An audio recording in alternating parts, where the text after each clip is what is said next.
안녕하세요. 지난 시간에 기이편 백제 무왕과 관련된 이야기 마저 해드리도록 할게요. 백제 마지막 이야기, 뭐 별 얘기는 없습니다.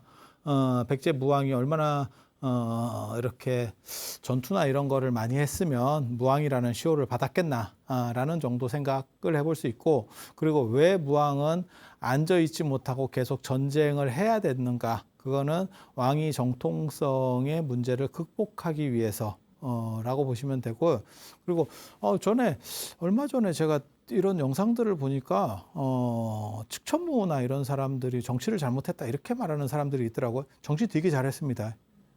왕위 계승에 정당성이 없는 사람이 왕이 됐을 때 굉장히 열심히 합니다. 왜? 여차하면 되치기 당합니다. 그래서 죽자고 하는 겁니다. 왜? 안 죽으려고. 안 죽으려고. 그래서 당세종 이세민 같은 경우도 굉장히 정치를 잘했고요. 자기 형 현무변에서 이건성을 죽였죠. 직접 죽였죠. 그렇게 해서 왕이 되고 황제가 되고 난 뒤에 정치 굉장히 잘했고요. 측천무 굉장히 정치 잘했어요. 그게 당나라가 이렇게 떡상하게 되는 이유죠. 그리고 그렇게 당나라가 떡상한 게 우리한테는 엄청난 비극으로 다가오게 됩니다. 이유는 뭐냐? 한쪽이 팽창해 버리니까 옆에 쪽이 영향을 당연히 받게 되겠죠. 일본이 한번 떡상할 때 우리도 올라온 거예요. 그 일본 또 옆에 이렇게 약간 이렇게 한 달이 걸쳐가지고 쭉 올라왔고, 중국이 올라올 때 또 이쪽 좀 걸쳐보고, 주변 나라 중에 몇 나라만 더 있으면 몰라 뭐 또 없네 이제. 그렇게 됐네. 그러니까 사실은 우리가 70년대부터 경제 성장을 할 수 있었던 이유가 그 두 나라하고 관련되는 거예요. 우리가 잘한 것도 있지만 옆에서 막 뛰니까 이렇게 그냥 이렇게 숟가락 좀 얹으면 될까요? 이래가지고 숟가락 얹었더니 이거 괜찮아. 그 부분이 분명히 있는 거예요. 그러니까 우리 잘한 것도 있고 플러스 알파로 주변이 좀 좋았지. 그리고 지금은 그런 부분들이 좀 무너지니까 힘들어지고, 그리고 내부적으로는 이제 인구 문제가 벌어졌고, 그래서 주변 나라가 팽창하면 위협을 느끼게 되는 거는 뭐 당연한 거고, 그러면 꼭 안 좋은 거냐?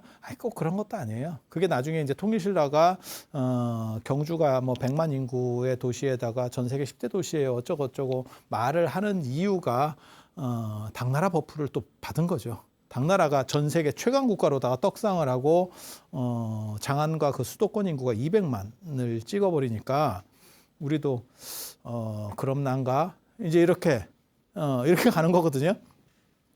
그래서 장단점이 있어요. 근데 하나의 단일 세력으로 굉장히 팽창하게 되면 주변 나라가 1차적으로 전쟁의 위협에 직면하게 되고, 그게 이제 십자 전쟁이 벌어지는 이유죠. 십자 전쟁. 그래서 십자 전쟁, 당과 신라, 그 다음에 고구려, 백제, 왜? 이렇게 먹었잖아. 그래갖고 전쟁 벌어졌는데 신라가 잘했어. 하지만 당이 체급 자체를 그러니까 이게 균형을 붕괴시키는 놈이지. 당의 떡대가, 그러니까 뭐 플라이급 뛰고 있는데 갑자기 슈퍼 헤비급이 나와가지고 그냥 떡대로 밀어버리니까 사실은 방법이 없어요. 그래서 그런 사건들이 이제 벌어지는 거고, 그게 통일 직전에 나오는 사건이고, 그래서 여기 보면 무왕은 진평하고 박 터지게 싸우고, 그것을 통해서 무언가를 자기 안정을 도모하려고 했었고, 그 다음에 천도까지 시도했지만 결국 그것을 다 이루지 못하고 갔고, 그 다음에 의자왕. 의자왕도 아버지를 닮아서 잘 싸워요. 그러다가 대하성 전투, 그 유명한 대하성 전투가 퍼집니다. 642년에 대하성, 지금 가야 쪽, 합천이 가야산 해인사를 생각하니까 가야가 나와. 합천이 깨졌는데 그게 경주 입장에서는 굉장히 불안정한 상황이 된 거예요. 그리고 저때 이제 그 유명한 여자애가 죽었잖아. 고타소라고 김춘추가 가장 아끼던 딸이 죽었죠. 품석이 마누라였는데, 그래서 김춘추가 이를 바득바득 깔면서 내가 저 새끼들을 어떻게 해서든지 멸망시키겠다. 그래서 자기가 그렇게 신분이 높고 안정적인데도 불구하고 죽음을 무릅쓰고 당도 가고 고구려도 가고 이러면서 이제 외교를 해서 땡기기 시작하죠. 그리고 자기 어떻게 보면 동맹 세력인 김유신이 이제 힘을 받기 시작하고, 그러니까 외교에는 김춘추, 그 다음에 군사적으로는 김유신, 뭐 거의 뭐 사기 캐릭터 같이 된 거죠. 이 둘이 결합을 해버리니까. 그렇게 해서 작업들을 하게 된 거고. 그래서 이 대하성 전투가 어떻게 보면 의자왕에게 있어서는 최고의 잘한 건데, 그것 때문에 상대가 독이 올라가지고 죽자고 덤비는 사건이 벌어진 거예요. 그러니까 이게 득인지 실인지 잘 모르겠어. 그리고 결국 백제가 망하게 되죠. 망하게 되죠. 그래서 그렇게 해서 이제 660년 백제가 끝나는데, 백제가 고구려보다 먼저 끝나요. 먼저 끝나요. 고구려하고 당 얘기를 잠깐 할 거예요. 고수전쟁, 고당전쟁이거든요. 수나라, 당나라. 그 다음에 고구려. 자꾸 이런 얘기 하니까 고구려가 진짜 대단한 나라, 저 나라하고 뻑까뻑까한 나라라고 생각할 수 있지만, 고구려는 끝나갈 때까지 인구가 추정 인구로 한 200만 정도를 생각합니다. 200만. 안 놀래네? 이병헌 얼마 안 되는 거예요. 이병헌 얼마 안 되는 거예요. 야, 살수대첩 때 113만 왔다니까, 113만? 그래서 그게 대단한 거예요. 왜? 그냥 생각을 해봐. 200만이라고 치고 여자하고 남자하고 50대 50이면 남자가 100만이잖아. 그냥 생각을 했을 때. 근데 어린애 빼고 그다음에 영감님들 빼면 전투 모든 전 병력을, 그러니까 전 국민을 다 동원해도 50만이라는 얘기예요. 그냥 죽자고 그냥 싹 무조건 다 전쟁터 해도 50만이라는 얘기거든. 쟤네 113만 왔대잖아. 113만. 그걸 막은 거니까 견적이 안 나오는 승리예요. 그건 뭐 엄청난 승리예요. 엄청난 승리. 그리고 거기에 이제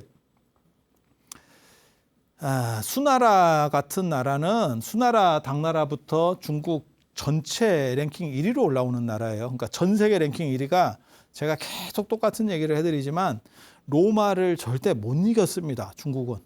그러다가 수나라, 당나라 때가 되면서 로마를 압도하는 상황이 벌어지기 시작해요. 그리고 수나라 하면 수양제 고구려 때다가 머리박치기 하다가 죽은 거 아닙니까? 아니, 수나라 이전에, 수양제 이전에 수문제가 있다니까. 수문제가 진짜 대단한 사람이라니까. 그 사람은 최고 황제 중에 하나예요. 그래서 개황해치라고, 수문제의 개황해치가 굉장히, 그러니까 개황년간의 정치, 굉장히 정치 잘한 거예요. 저 당나라의 당태종의 정관해치 뭐 이렇게 하듯이. 그리고 나중에 이제 당현종 치세가 또 나오죠. 뭐 이렇게. 그래서 그때가 이제 굉장히 좋은 시절들이 쭉 벌어지는데, 수양제 입장에서는 왜 고구려를 공격하는 거냐면 조금 기분이가 안 좋지. 좀 깐족거리는 거 있어요. 잘 기어야 되는데 내가 센 놈이 들어왔는데 네가 좀 알아서 기면 안 되겠니? 그랬더니 고구려 입장에서는 먼 거야, 거리가. 그러니까 설마 오겠어? 이러면서 네가 어쩔 건데를 시전합니다. 기분이 또 안 좋지. 그리고 이게 통일을 하면 뭘 해야 되냐면 포로들이 많기 때문에 어딘가 갖다 들이박아서 죽이거나 대규모 토목공사를 해야 돼요. 그걸 풀어주면 안 돼. 그러니까 공공근로 차원에서 그냥 죽이면 제일 좋은데, 그냥 죽이면 반란이 일어나요. 수십만의 전쟁 포로들이 있거든. 걔네들을 어떻게 해서든지 바꿔서 또 다른 방식으로 들이받아서 얘네를 없애는 게 제일 편해. 관리하는 사람 입장에서.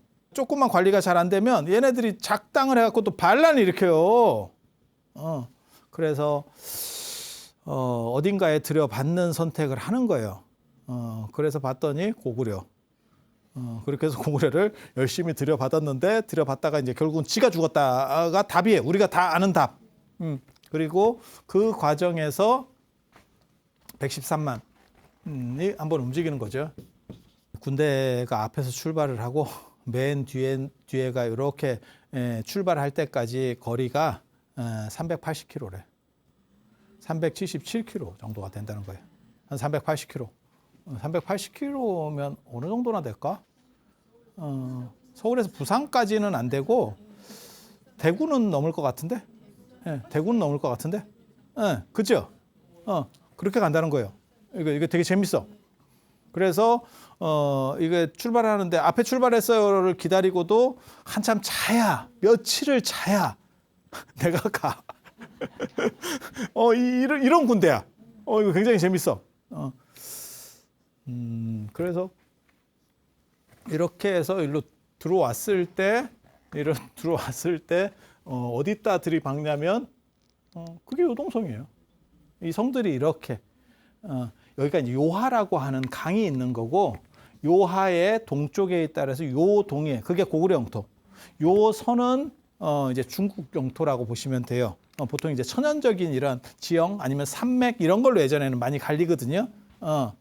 그렇게 해서 요동성에 들여받았고, 그때 이제 제가 지지난 시간에 그런 말씀 해드렸잖아요. 이때 3명의 영웅이 있었다. 그 요동성주. 누군지는 모르고, 이름은 모르고. 이 사람이 몇 달을 막아요. 어떻게 막았는지도 잘 모르겠어. 성이 함락이 안 되고 113만이 왔는데 몇 달을 막아. 그리고 몇 달을 막는데 언제나 고구려는 똑같은 전후무 전술을 쓰거든. 그게 청야전술이라고 상대가 쳐들어오면 밖에를 쓸 수 있는, 이게 약간 유목국가라서 그래. 반유목이 들어있어서 그래요. 조금 유목 문화가 들어있어서 그래. 농경국가는 그렇게 못해요. 짐 싸서 산성으로 들어가고 밖에는 전부 폐허를 만들어버려. 아무것도 쓸 수 없게. 그리고 우물에는 독을 푼다는 거예요. 청야전술이라는 게 뭐냐면 아무것도 사용할 수 없게. 너네는 다 보급으로 때워야. 자체 조달 불가능을 시전하는 거야. 언제까지 기다리냐면 겨울이 올 때까지. 그리고 성에서 그냥 밥 해먹고 있는 거예요. 안 나가고. 그러면 무조건 필승이라는 거예요. 영하 40도 쾌속 냉동이 시작되면서 애들이 얼어서 동상에 의해서 손이 하나씩 떨어지고 손발이 하나씩 떨어지면 집에 가고 싶어요. 이러다 경기 끝나는 거야. 그래서 그때까지만 버티면 무조건 승리해. 필승이에요. 이게 고구려 전술이에요. 고구려 전술. 그거를 깨지를 못하는 거야. 수나라가. 그리고 수나라가 좀 고지식해요. 왜 내가 저렇게 작전을 쓰는지를 모르겠어. 그래서 이거를 도장 깨기를 하는데 하나하나 깨면서 가려고 생각을 한다니까. 희한하게도.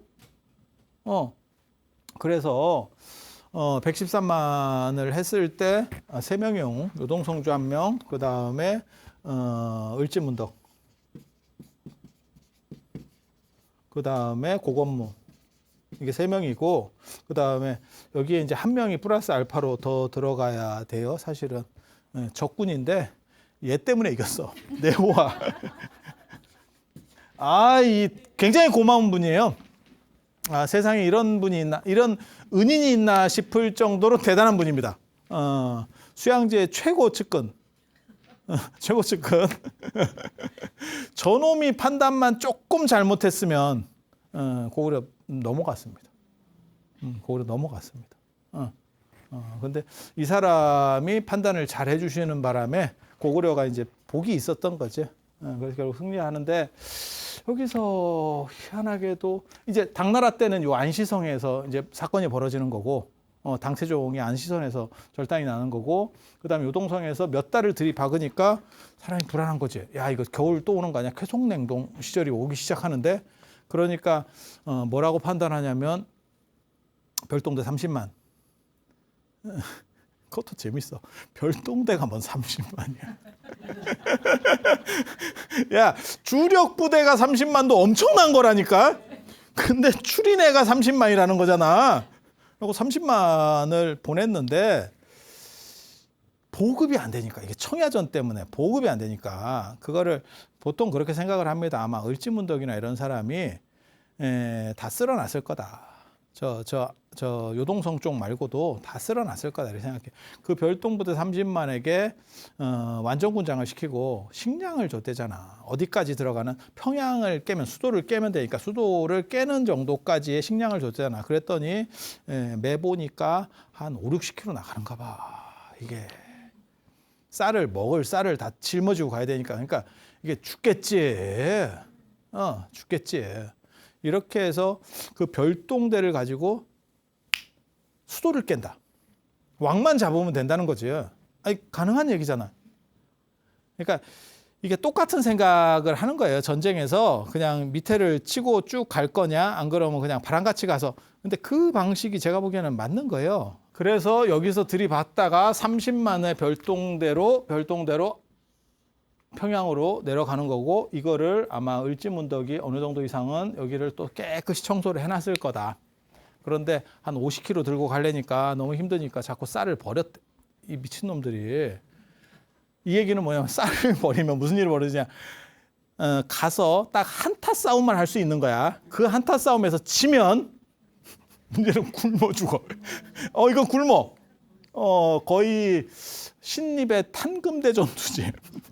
배수진, 발상은 좋아. 근데 신입 얘기할 때도 여러 가지 얘기들이 있어요.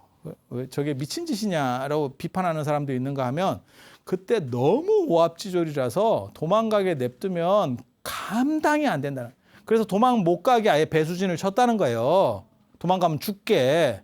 왜냐하면 이게 지정신이 아니고 다 튈 생각만 하고 있으니까. 제가 얘기했잖아. 이 군대를 소집을 했더니 칼을 들고 온 게 아니고 붓을 들고 와갖고 저 전쟁터 왔는데요. 저 징병됐는데요. 이러고 어때잖아. 그러니까 이거를 군인들하고 부딪히면 이게 다 산지사방으로 다 찢어지겠다. 그러니까 아예 못 도망가게 뒤에다가 물을 놔가지고 너 가면 죽는다. 라는 걸 보여줬는데 가서 죽은 게 아니고 그냥 몰살로. 야, 역사는 참 너무 슬픈 거죠. 너무 비극적인 거야. 진짜 나온다니까. 붙들고 왔대, 붙들고. 징병됐는데 붙들고 와. 이거 대장군도 방법이 없어. 그 장군이 뭐 방법이 없어. 그리고 그걸 뭐 조련해야 되고 시간이 안 되잖아. 그래서 그랬다는 얘기도 있고 뭐 여러 가지 썰들이 있어요. 뭐 그렇다 치고. 그렇게 해서 아마 청야전으로 이거를 다 쓸어놨을 거라고 생각하고, 근데 얘네가 믿었던 게 뭐냐면 이 내호와예요. 내호와 기가 막힌 사람이에요. 내호와가 수군 4만. 수군 4만 진짜 대단한 거예요. 별동대 30만만 대단한 거 아니고 수군 4만 대단한 거다. 그러니까 뭐하고 똑같은 거냐면 뭐 육군이 50만이에요. 이거보다 공군 5만 이러면 그게 훨씬 센 겁니다. 훨씬 센 겁니다. 그렇게 해서 수군 4만으로 뭘 하려고 했냐면 옆으로 치고도 인천 상륙작전이에요. 대동강 상륙작전. 이걸 여기서 이렇게 갔는지 여기서 이렇게 갔는지는 잘 모르겠어. 그런데 여기로 가가지고 걔네가 대동강으로 물줄기를 타고 들어가서 평양에서 조우를 해서 밥을 주겠다는 거죠. 먹을 거를 주면 30만의 전투력이 그대로 유지되는 거죠. 그리고 아마 우중문 우문술도 그걸 약을 팔았을 거예요. 네가 가기만 하면 저쪽에 보급 들어와 있다. 이렇게 해서 했는데, 그리고 그게 기가 막히게 맞았던 전술이에요. 그래서 내호와가 대동강에 먼저 들어온 거예요. 근데 당연히 먼저 들어와야지. 먼저 들어와서 딱 해놓고 기점을 하고 쌀도 내려야 되고 뭐 할 거 아니에요. 먹을 거를, 식량을 해야 될 거 아니에요. 거기서 고건무랑 만나게 되는 거예요. 고건무랑. 근데 고건무가 그러고 보면 그 다 비슷하다. 고구려 사람들. 양만춘 얘기 나올 때도 아니 그런 얘기 나오잖아요. 을지문덕 얘기 나올 때도 전쟁의 공로가 혁혁하니까 이 정도 했으면 물러가면 안 되겠냐 이렇게 살살 약 올리잖아요. 근데 고건무도 저 내호와 수군은 육군 전투에서 약해요. 이순신 장군이 육지로 나왔다고 생각을 해봐. 걔네 데리고 배 타던 애들 데리고 그게 안 되잖아. 그냥 생각해봐도. 근데 군대는 많은 거지 생각보다. 그러니까 그렇게 하고 네오와가 이제 자기가 위치가 있으니까 이러고 원래는 했는데 고건무가 자꾸 이렇게 이렇게 공격을 하는데 자기가 이렇게 반응을 보이면 이기는 거예요. 이게 일부러 그런 거라니까 사실은. 그래갖고 난가? 보급부대가 왜 그 생각을 해? 그래가지고 한번 찌르니까 저쪽 도망가고 하니까 도망가고 이래서 평양성에 들어갔다는 거예요. 그냥 쌀이나 내리고 있지. 그럼 전투병이 와서 전쟁을 할 건데 수군이 배나 타고 수송이나 하면 될 건데 이게 무슨. 그리고 저게 평양성에 들어가서 시가전이 벌어지는데 도망가요. 고건무가 참 그러고 보면 저 사람이 뭔가 있어. 그 대신에 이제 백성들은 난리가 났지. 그게 뭘 의미하는지 아세요? 군대가 들어갔다? 그러면 보통 그렇게 합니다. 보통 저 성을 함락하라 라고 하고 성을 함락하면 보상을 걸어요. 그러니까 요즘으로 말하면 그거지. 유튜브 100만 조회수 나오면 제가 머리 밀겠습니다. 우리는 남발해도 돼. 뭐 그런 거. 그게 뭐냐면 성을 함락하면 뭐 일주일간 자유. 그게 노략질하고 별짓이 다 일어난다는 거예요. 뭔 뜻인지 아세요? 그 엄청난 사건이거든. 근데 그걸 안 걸면 얘네들이 죽자고 안 해요. 그래서 그런 얘기 있잖아. 왜 성을 공격한다라고 하는 게 굉장히 위험한 일이거든. 그런데 왜 영화나 이런 데 보면 막 그 사다리 올라가다가 자빠지고 떨어지고 막 이렇게 걔네는 그게 죽을지 몰라서 가나? 보상이 있는 거예요. 보상이. 엄청난 보상을 배팅으로 걸어버리는 거예요. 그러면 신분이 높은 사람은 거기에 움직이지 않아. 근데 신분이 낮고 별게 없는 사람은 이거 한타로 내가 역전시키겠다는 인생 역전을 거는 거예요. 배팅 코인보다 더 큰데 한번 거는 거지. 목숨을 거는 거지. 그렇게 해서 성 위에 올라가면 뭐 벼슬을 어느 정도 이상 쫙 줄게. 이제 이렇게 하는 거예요. 그 다음에 이제 노략질 자유를 주는데 별 문제들이 다 일어난다는 거거든. 그렇게 해서 평양성에 들어와서 그 풀어버린 거예요, 군대를. 내가 보기에는 이게 너무 지금 그러니까 연전연승으로 수군이 왔다가 평양성에 들어와서 며칠 동안 자 너네 하고 싶은 대로 다 하세요. 그리고 그런 식으로 최근에 있었던 사건이 있었죠. 남경 대학살이라고 그런 비슷한 사건이에요. 엄청난. 그러니까 여러분이 상상하는 거의 모든 잔인한 일이 다 벌어져 패키지로. 그거를 평양 시민들이 이제 몸빵으로 막았겠지. 그렇게 해서 군대가 한번 이렇게 쫙 풀어지니까 군대는 대오거든요. 대오. 고건무가 절에 숨어 있다가 자기 군대 얼마도 아닌 것 같아. 뭐 500 얘기가 나오는데 설마 500은 아니었겠지. 그래봐야 몇 천도 안 되는 것 같아. 근데 그걸로다가 잡아가기 시작합니다. 그래서 저거를 끝냈어요. 네오와의 사만이 끝났습니다. 밥차가 미리 와 있어야 되는데 밥차 날라갔습니다. 그러니까 30만이 왔는데 나 밥 있는 줄 알고 쌀 다 버렸는데요. 야, 그러니까 우중문 우문술 입장에서는 이게 뭔가요? 라는 생각을 하게 되고 퇴각하게 될 방법이 없어요. 먹을 게 없는데 뭐. 그래서 저게 네오와 실책이에요. 사실은 네오와가 우문술 우중문보다 훨씬 더 큰 실책을 범한 거예요. 그렇게 해서 그런데도 불구하고 네오와는 또 잘 살아남고 다음 전쟁에도 사령관으로 또 인생 하여간 재밌는 분이에요. 이렇게도 살 수 있구나. 제가 보기에는 저 113만이 망하게 되는 이유가 30만 별동대가 30만이지만 30만 5천인가 나오는데 나중에 2,700명 돌아갔다. 이거 우리 국사 시간에 배웠잖아. 그게 중국 사서에 나오는데 그리고 그게 진짜 그런지 뭐 잘 모르겠어요. 왜냐하면 그게 수나라 역사가 아니고 당나라 쪽에서 쓰는 기록들이기 때문에 정확한지는 잘 모르겠어요. 왜냐하면 앞에 왕조를 까거든. 예. 그러니까 중국끼리 쓰면 약간 이렇게 해서 무마시키려고 하는 부분도 있고, 그 다음에 앞에 왕조는 무조건 까야 뒤에 왕조의 정당성을 받는 부분도 있거든요. 그래서 그게 좀 애매해요. 해석하기가 좀 약간 애매해요. 그러니까 뭐 이성계에 대한 기록 이러면 무조건 다 저거는 뻥튀기다라고 보면 되고, 물론 뭐 사실도 있겠지만 사실이 100이면 한 120, 150, 뭐 어떤 거는 200까지 이렇게 올라가겠지. 그래서 그런 식으로 볼 수 있는데, 요거는 수나라가 그 다음에 바로 망하고 당나라가 들어서고 당나라가 그걸 정리를 해줬기 때문에 그냥 있는 대로 적었을 수도 있고, 안 그러면 더 부풀려서 더 안 좋게 적었을 수도 있고, 그래야 자기네 왕조의 당위성을 주장할 수 있기 때문에. 그래서 모르겠어요. 정확하게 모르겠는데 아무튼 절단 난 거잖아. 그래서 그 청천강에서 살수, 청천강으로 보통 봅니다. 그걸 뭘 막았다 하는데 뭘 막았는지도 모르겠고, 댐 작전, 수공 작전, 이해하기 상당히 어려운 작전이에요. 강을 막고 물을 터서 30만 별동대를 절단냈다.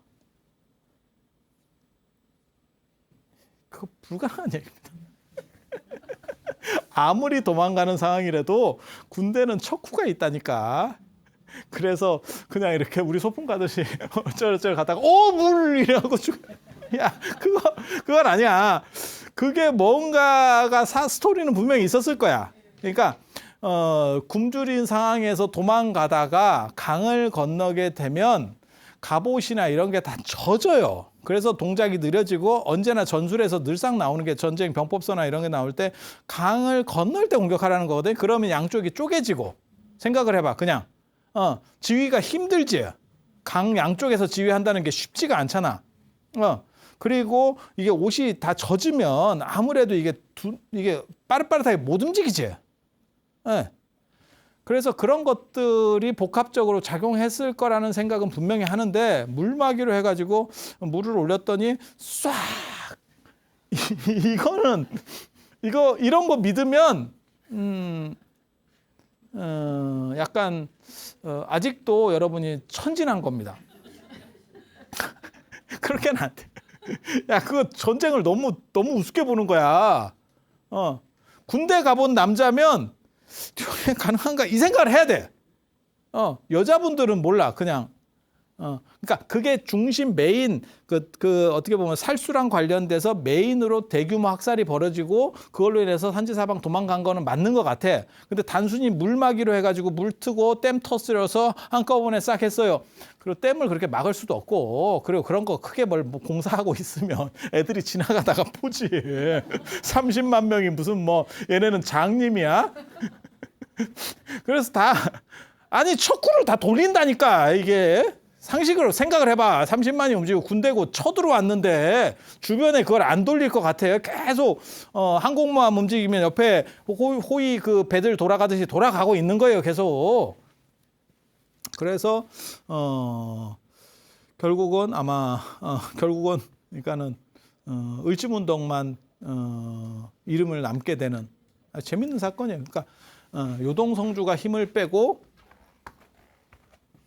고건무가 최대 공신은 내호화입니다. 우리 내호화 선생께서 수군이면 지자리나 지키지 뭐 한다고 나대가지고 생각은 그거였을 거예요. 경쟁자들이니까, 같은 장군이니까 경쟁자들이니까 내가 수도를 점령해서 내가 끝냈어요 라고 하면 한 단계 위로 확 올라가는 거죠. 그걸 하려고 했다가 113만이 갔으니까, 골로 갔으니까. 그리고 결국은 을지문덕한테 전부. 근데 을지문덕도 참 좀 이상하긴 합니다. 그러니까 미스테리가 되게 많은데, 요동성주가 이렇게 대단한데도 이게 누군지도 잘 모르고, 뭐 그건 그럴 수 있다 치고, 을지문덕이 그 뒤로 별게 없어요. 보통 저 정도로 했으면 강력한 군벌로다가 이렇게 치고 올라왔을 것 같지 않아? 그런데 이게 또 그러면 누군가에서 제거됐나? 뭐 또 생각을 또 해봐야 돼. 그리고 고건무는 결국 어떻게 되냐? 왕이 됐죠. 왕이 됐죠. 그게 여기서 나오는 영양 다음에 영유왕 왕이 된 거죠. 그리고 한 40년, 44년이나 24년이나 저렇게 왕이 있었고 굉장히 잘 된 거죠. 그러니까 고건무는 어떻게 보면 이 상황에서 광해군 같은 역할을 한 거라니까요. 결국은 왕이 제 역할을 못했을 때, 영양왕이 제 역할을 못했을 때 왕의 동생으로서 그것들을 다 이렇게 정리를 해서 그 힘으로다가 왕에 올랐고, 그런데 갑자기 또 영계소문한테 토막 살해를 당하고 이게 좀 아무튼 재밌어. 그러면 이렇게 어려운 고구려를 어떻게 쉽게 말해서 나중에 당태종 이세민이 직접 군대를 끌고 오거든요. 얼마를 끌고 왔는지 정확하게 모릅니다. 한 50만 이상은 끌고 왔다고 저는 생각을 하고 실제로 군대는 얼마 안 되는 걸로 나와. 근데 저거는 축소시킨 겁니다. 당나라 역사서 입장에서 축소를 시키는 거예요. 왜? 당태종이 진 거가 쪽팔리니까. 수양제 진 건 안 쪽팔려. 당나라 입장에서. 그건 고소한 거고 뭔 얘기인지 알겠어요? 당태종이 지면 안 돼. 그런데 아무튼 뒤지게 당했는가 봐. 그게 안시성 싸움. 여기서 뭐 눈깔이 하나 빠따라고도 하고 절단이 나고 그래서 당하기는 되게 당했는가 봐. 그게 이제 영계소문의 문제거든요. 영계소문이 어떻게 보면 처리를 한 거고 그 안시성주가 뭐 누군지 잘 모르겠고 아무튼 뭐 양만춘이라고 치고 그 양만춘 이라고 하는 사람의 일차적인 공로가 있는 거고 근데 지기는 아무튼 되게 지고 그걸 어떻게 알 수 있냐면 그냥 기록에는 그렇게 나와. 그렇게 해서 나중에 당태종 이세민이 물러가니까 안시성주 양만춘이 나와서 뭐 절을 하면서 잘 가락했다 뭐 이런 말 같지도 않은 소리가 있는데 실제로 나중에 이세민이 돌아가서 그 자치통감이나 이런 데 보면 그렇게 나오거든요. 당나라는 앞으로 고구려 공격하지 마라. 그러니까 뒤지게 당한 거예요, 진짜. 그걸 유언으로 남겼는데 아이러니하게도 그 아들이 공격해서 이겼지. 근데 어떻게 이기냐면 그 전까지는 자꾸 여기다 들이박아요. 여기다 들이박아. 근데 당고종, 당고조, 그 다음에 태종. 이게 이치라는 사람이고 태종, 이세민. 그 다음에 당고조, 고종. 이때 이제 칙천무가 옆에서 작업하거든요. 실제로 고종치세는 거의 칙천무가 했다라고 봐도 과언이 아니에요. 고종이 몸이 아파가지고 잘 못 움직여요. 칙천무가 이제 하다가 나중에 그 힘이 너무 막강해지니까 황제까지 올라가는 거예요. 690년에서 705년까지 이제 황제 15년 동안 황제를 하는데 저기 작전이 바뀌어요. 하나하나 깨는 작전이 아니고 수도만 점령하는 작전으로 무조건 패스 작전으로 바뀝니다.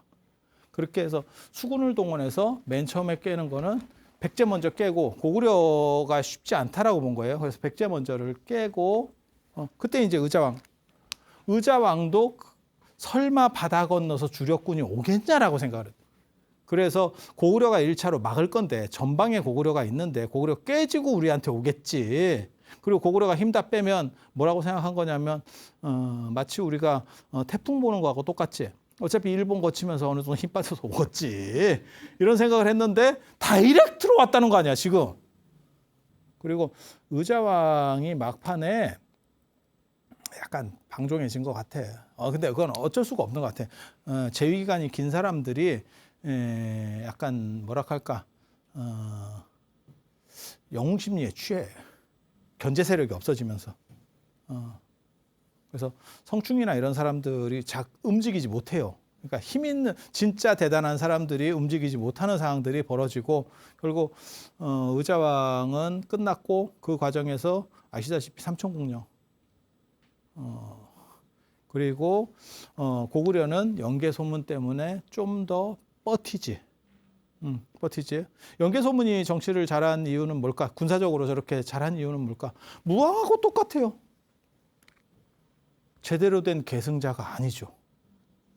대망리지인데 연개소문이 대망리지인데 왕까지는 못했죠. 근데 왕을 꼭두각시로 세워놓고 보좌왕을 꼭두각시로 세워놓고 저게 이제 고건무 조카거든요. 고건무 조카거든요. 고건무를 토막을 쳐가지고 시궁창에 버렸다라고 나오거든요. 그러니까 뭔가 엄청난 정변이 일어난 것 같아요. 그리고 그 정변이 뭐라고 나오냐면 그게 고건무가 나중에 그러니까 영유왕이 친중국 노선으로 약간 이렇게 가요. 당이 너무 떠오르니까 그게 맞다라는 생각을 했던 것 같아. 수나라 때 그리고 너무 우리가 전쟁을 오래 하다 보니까 고구려 입장에서도 이미 진이 다 빠졌고 그리고 당은 이미 어느 정도 이렇게 떡상을 하는 상황이라서 저거는 수나라하고 좀 다른 것 같은데 이러면서 약간 친하려고 했었던 것 같아. 그거를 이제 수나라랑 저 당나라 때 두드려 맞았잖아, 초기에. 전쟁에서 피해를 본 사람들을 그 세력을 규합해서 뒤치기를 해가지고 반정을 일으키는 게 어떻게 보면 쿠데타를 일으키는 게 연개소문이에요. 그냥 그렇게 생각하면 돼. 그러니까 고건무는 자기가 전쟁의 영웅임에도 불구하고 시류가 바뀐 걸 보고 저기에는 부딪히면 안 될 것 같아. 방어는 하되 요거는 화해책으로 가야 된다. 지금 미국과 어떻게 보면 중국의 관계랑 비슷한 거예요. 미국이 지금 중국을 계속 두드려 패다가 조금 풀어주거든요. 그거는 자기네도 타격이 있으니까. 중국을 생각해서 풀어주는 게 아니요. 그래서 천리장성은 이걸 연결해서 만드는 게 천리장성이거든요. 천리장성은 천리장성대로 구축을 하는데 당 쪽에는 손을 내미는 거야. 이거를 이해 못하는 사람이 볼 때는 이게 미쳤나? 이 생각이 나고 그걸 구심점으로 딱 몰아서 치고 들어오는 게 연개소문이에요. 연개소문입니다. 대충 어떤 상황인지 대충은 이해가 되시죠? 정확하진 않아. 왜냐하면 기록이 너무 적어. 그런데 이런 스토리가 아니면 재위가 20년이 넘는 전쟁 영웅으로서 왕이 된 사람을 무너뜨릴 수가 없어요. 뭔가 엄청난 명분을 통해서 이게 반정 쿠데타가 일어나는 거거든요, 지금. 그리고 그게 얼마나 악이 갈렸으면 죽였으면 됐지 토막을 치냐고. 그거는 뭔가 이가 갈리는 상대 입장에서는 이가 갈리는 정도의 원한이 그러니까 우리도 그거 있잖아요. 살인 사건이 벌어지면 저게 그냥 우발적인 건가 원한인가를 볼 때 잔인성으로 보거든. 네. 그래서 이런 잔인성으로 토막을 쳐가지고 시궁창에다 버리고 야 이거는 뭔가 이렇게 뼈에 갈리는 이런 사무치는 악감정이 있었다는 얘기거든요. 그거는 저런 거예요. 그러니까 딱 광해군 정도 스토리를 이해하시면 비슷하지 않나 싶어요. 그리고 그렇게 해서 약간의 대립각을 세우게 되면 그 다음에 우리는 그 다음 역사를 알고 있죠. 광해군을 그렇게 밀어내고 인조가 들어왔지만 그 다음 결과는 뭡니까? 초토화지. 그래서 제가 보기에는 고건무 생각이 맞다라는 저는 생각을 하거든요. 왜? 그때 당하고 부딪히면 안 돼. 그리고 당이 선택했던 작전은 수도 공격이에요. 그거는 당 고종이라기보다는 칙천무머리입니다. 칙천무는 여자고 약간 이게 당신이 정상적인 사람이 아니기 때문에 그러니까 실권자가 그 당시 2명인 거예요. 당나라는 칙천무라는 비선실세가 실권자인 거고 고구려는 연개소문이라는 또 비선실세야. 그러니까 정상적인 왕들이 지금 판단하는 게 아니야. 그리고 이 사람들은 뭘로 하냐면 자기가 그 위치를 유지하기 위해서는 능력으로 자기 위치를 인정받아야 돼. 그래서 머리를 굴리는 거야. 한 사람은 전체주의라고 하는 연개소문은 그걸로 이기려고 했었고 칙천무는 여러 사람들을 이렇게 땡겨서 요즘으로 말하면 집단지성의 힘을 빌린 거예요. 연개소문은 황후 같은 방식을 쓴 거야. 그러니까 강력한 힘으로다가 딱 뭉쳐가지고 내 밑에 다 기어 이런 방식을 썼던 거고 칙천무는 자기가 여성이고 이러다 보니까 이게 아무래도 잘 안 되고 이러니까 옆에 사람들을 참모들을 쫙 이렇게 깔아가지고 거기서 나오는 생각. 누가 이겼을 것 같아? 집단지성이 이깁니다. 한 사람이 아무리 머리가 좋고 그거는 항고주 유방하고 황후 나올 때도 그래. 황후가 역발산 기세계라고 해도 결국 유방한테 양아치 유방한테 가는 이유는 유방은 여러 사람을 떼거리로 데리고 다니면서 이렇게 하는 거고 황후는 혼자야 혼자. 그게 결국 고구려가 망할 수밖에 없는 이유라고 보시면 돼요. 그래서 결국 고구려의 700년 사직이 끝나는 그리고 그 과정에서 이제 불교적, 종교적인 혼란이 벌어진다. 그 얘기를 다음 시간에 보덕황화상의 비례방장, 열반종의 시조이기도 한 어떻게 보면 열반경을 중심으로 해서 불교를 펼쳤었던 그 양반이 비례방장, 방장은 주지실이에요. 주지실을 하늘로 날려가지고 전라도의 완산주, 전주로다가 이게 뭔가요? 라는 생각이 또 들지. 왜 하필 그때는 또 백제도 이미 끝장난 상황인데 거기로 갈까? 그 얘기는 뭐냐? 그래도 고구려보다 나았었던 것 같다.